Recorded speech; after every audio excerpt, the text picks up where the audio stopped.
Hello, and welcome to Collection Development, the trek to a five-star collection at my elementary school library. So, this presentation is a reflection on what I learned about collection development this semester based on the collection analysis performed at my local elementary school library. The presentation walks through the main steps of the analysis, highlighting my primary findings and suggestions for creating a five-star collection.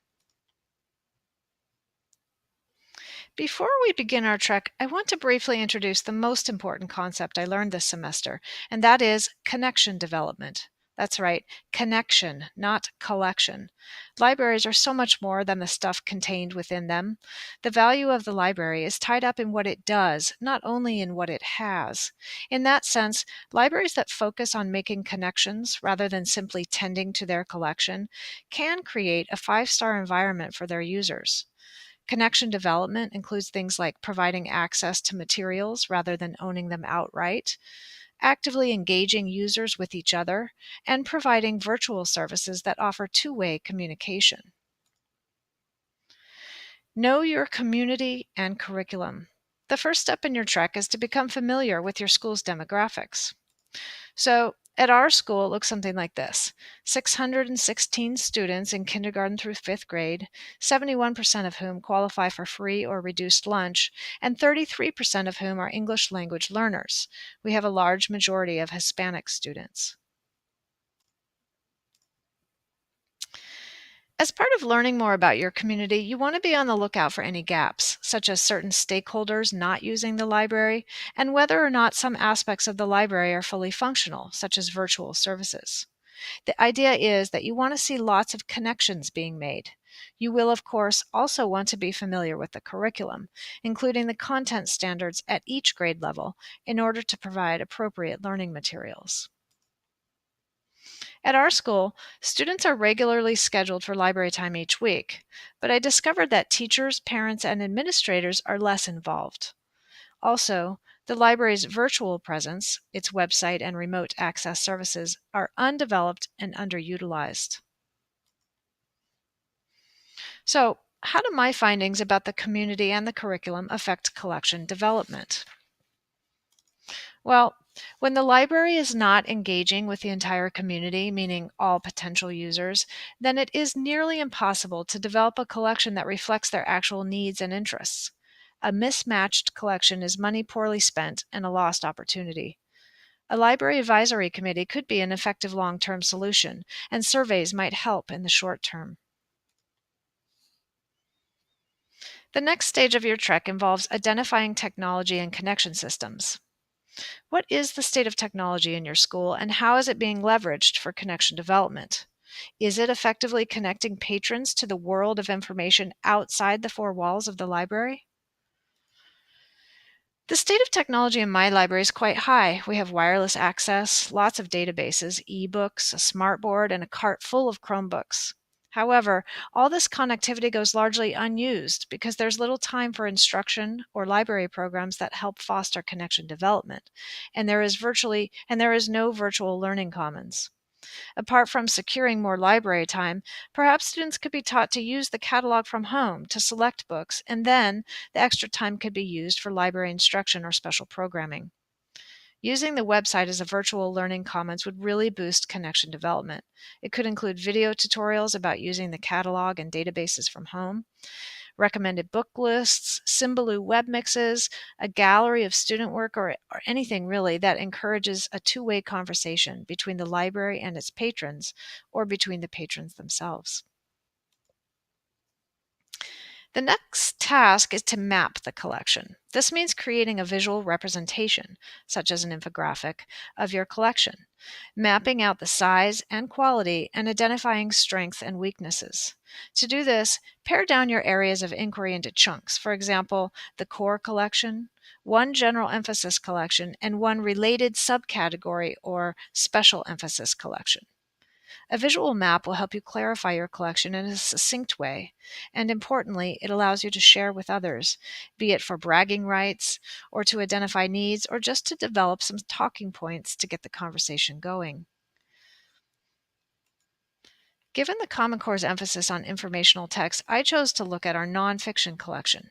in particular the biographies, and then within that, the special emphasis collection of K through 3 biographies, that is, biographies for AR reading levels 1 through 3. So I'm going to take you to a collection map I created. It's here. In a nutshell, this infographic shows that we have a good-sized nonfiction section comprised of books and ebooks, as well as databases and open educational resources, or OER. Because of this, I gave the nonfiction section a 4-star quality badge. That's here. The rest of the infographic goes on to illustrate 2 important findings.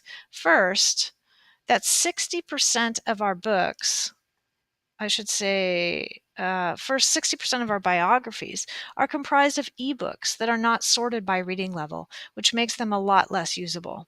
And second, only 8% of the biographies that are in print format are for reading levels 1 through 3. This means there's very little choice for early readers if they want a biography. This brings the quality of the K3 biography collection down to 3 stars.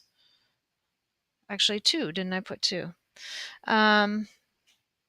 So the quality rating system I came up with, it's far from scientific, and it is, of course, completely subjective.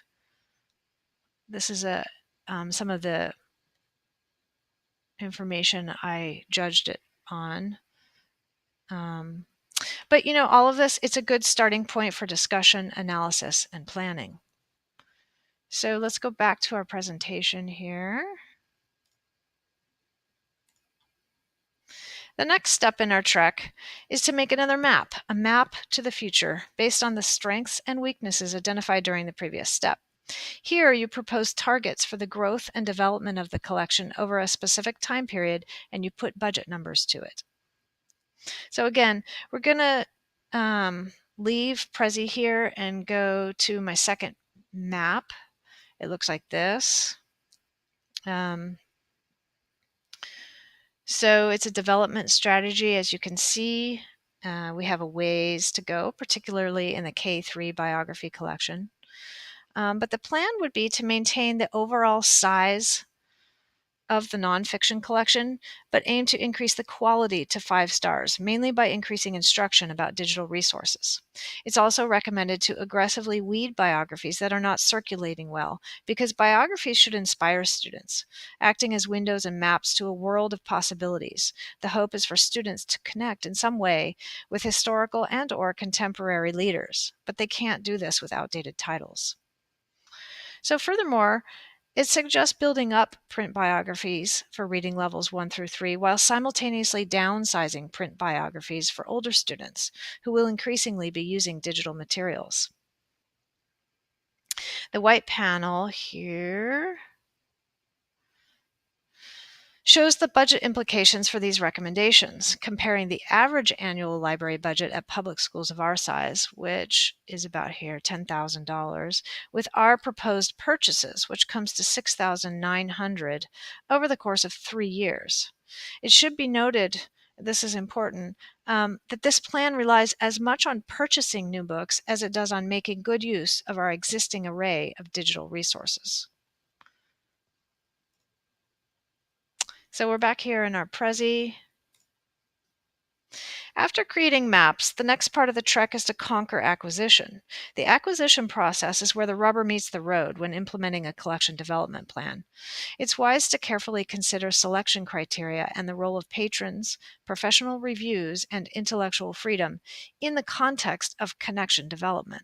The idea is to ask, is the quality of connection fostered by the library and its resources in the 5-star range? What part of the acquisitions process is helping or hindering this goal? In the case of my library, developing a 5-star nonfiction and biography collection has everything to do with connection development. While it will involve acquiring new print books, the plan largely relies on the use of existing digital resources. Its successful implementation largely dependent on how well we connect students and teachers to those digital resources. To this end, our biggest risk is insufficient training on digital materials and the OER platform, an unaccounted for cost outside of the typical